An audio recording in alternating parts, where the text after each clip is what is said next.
unfortunately, stage 3 non-small cell lung cancer is still has not made much progress over the last 2 decades. We know that most patients will ultimately die of their disease, and usually within the first few years. And so the thought is that while we generally have pretty good control after concurrent chemotherapy and radiation, there must be residual disease left. And so the concept of using the immune system to attack that residual disease makes a great deal of sense.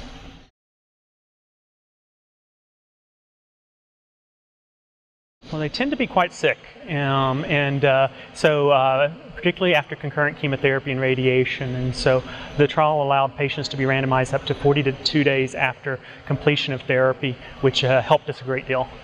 The other problem with doing trials for stage 3 is there can be a fairly heterogeneous population. So I do think this trial actually did a pretty good job at looking at kind of a specified group of patients.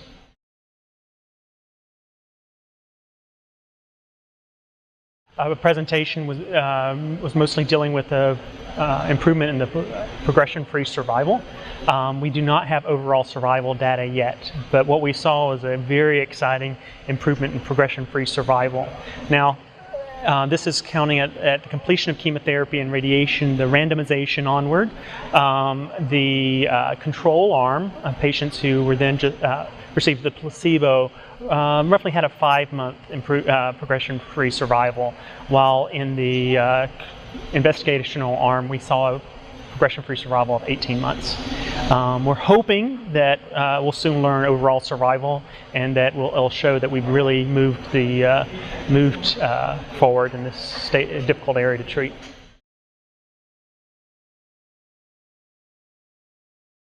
We were really worried that we'd have a great deal of pneumonitis.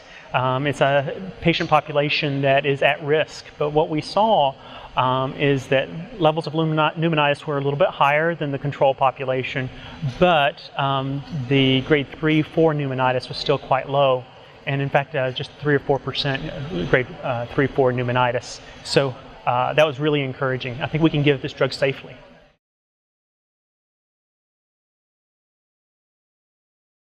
We did have tumor that many of the samples were prior to initial treatment. So who knows what their PDL status is after chemotherapy and radiation, but we don't have that data yet.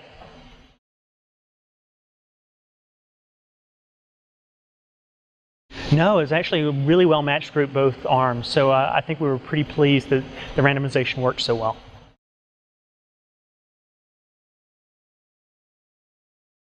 I think there may be some appeal to using it from fairly early, but we'll have the overall survival data soon, we hope. The control arm did quite poorly, and so we may see this data over the next year.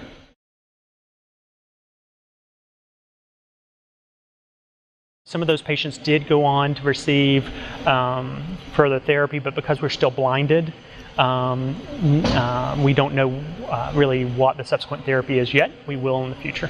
Patients who are progressing at this point, I believe, will be unblinded immediately and then can receive Durvalumab at that point.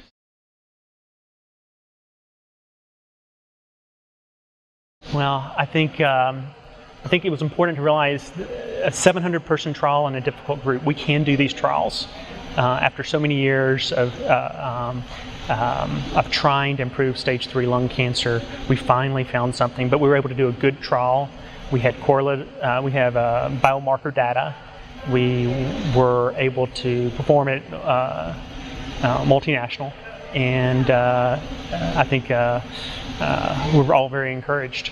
I think there will be a huge now emphasis on adjuvant immunotherapy. I think there are so many trials out there looking at that, so now I think that's the next step for everyone.